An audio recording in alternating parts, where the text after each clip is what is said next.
on calminama jam hiire mon kala ɗo mbawɗon wonde on calminama no fewi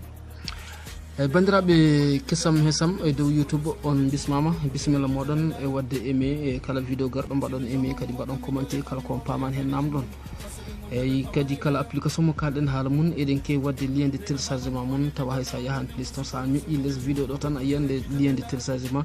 nokku biyeteɗo description ma to ɗon lien on jaaha mbaɗoya application mo kalateno téléchargé kono noon hannde jimmi yewtande on ko fati e WhatsApp par ce que oɗon gandi eɗen kutoro hannde WhatsApp no fewi ha tengte e audio ji garuno nannoji koye mumen on woni téléchargement automatique walla vidéo ji walla photo ji natoji baɗoji téléchargement direct woni hen ɗi jiɗɗa wonɗi a yiiɗa de aran tan naata e portable ma direct e banggal WhatsApp joni hannde wonko jimmi hollude on ko fati oɗon nokku tawa ko an hoorema suɓoto kala vidéo mo jiɗɗa walla kala photo mo jiɗɗa gonɗo e groupe aji maɗa walla garɗo e privé an hoorema o hokkata yamirore o waɗa téléchargé par ce que eɗen gandi toujours WhatsApp o omo téléchargement makko ɗum ko wajibe ko automatique kamɓe mbiyata téléchargement automatique mais mbaɗamo e manuel joni ko immade maɗa koko pelliɗɗa wadde mum an hoorema ma gara e photo walla ma gara e vidéo gonɗo hen ñoƴƴa waɗa téléchargé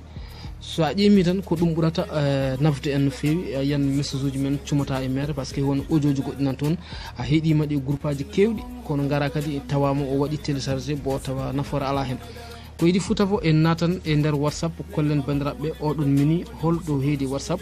walla oɗon option holɗo heedi WhatsApp surtout sa naati tan sa naati ga WhatsApp maɗa ɗo ko WhatsApp o coynoɗo ɗon ɗo sa naati WhatsApp gara kon ɗo toɓɓon taton gara ɗo sa soynirima dani jaaha to paramètre sa naati to nder paramètre to ko yiiɗi fuu tafo jahata koto sa ari ɗo jaaha to ɗo là utilisation du don stockage edi stockage nata ɗo sa naati ɗo ko idi fouta fo ko guel ɗo ɗon conorɗon ɗo jeeto on dara dow o ha ko ñibbugol ngol ne windi hen téléchargement automatique de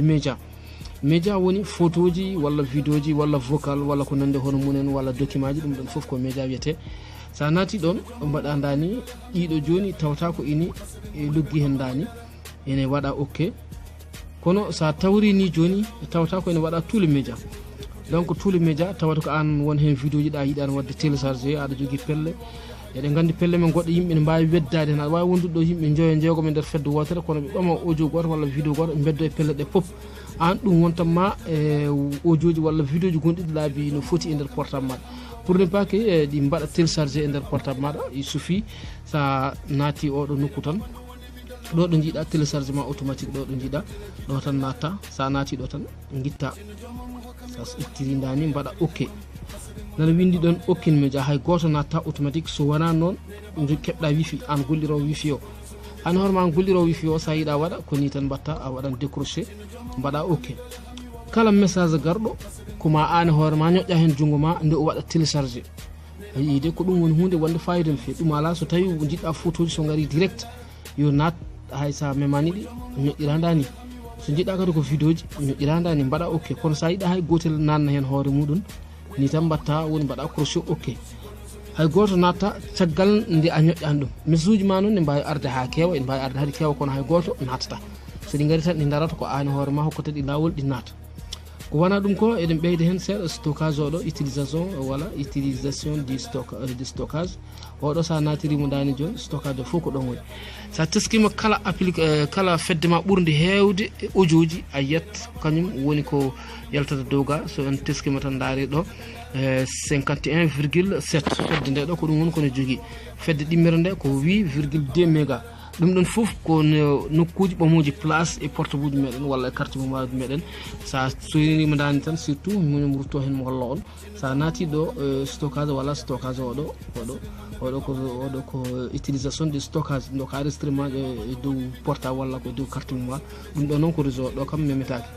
ɗo tan sa ari tan ma andu hol fedde ɓurde hewde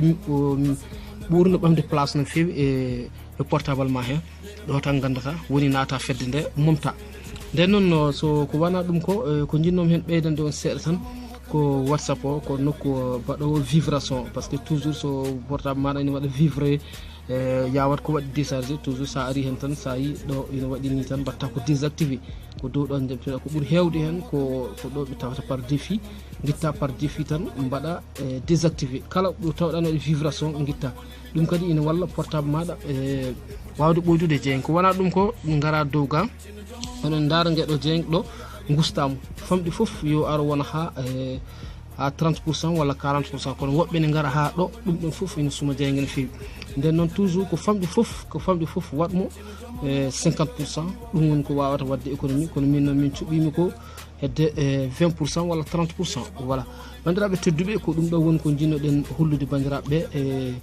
e dental men kesam hesmago nden noon e dow YouTube kala ɗo mbaɗon wonde on calminama on beltanama kala biyo mbimi mbimami salminama inde mum e yettode mon nden noon bandiraɓe tedduɓe ɗum ɗo woni ko jogannono en kala ko on pamani hen binde less commentaire ɗo somin gari mamin paamu hen nden noon mi salmini pulago foof on jarama on beltanama ha sa goɗɗo.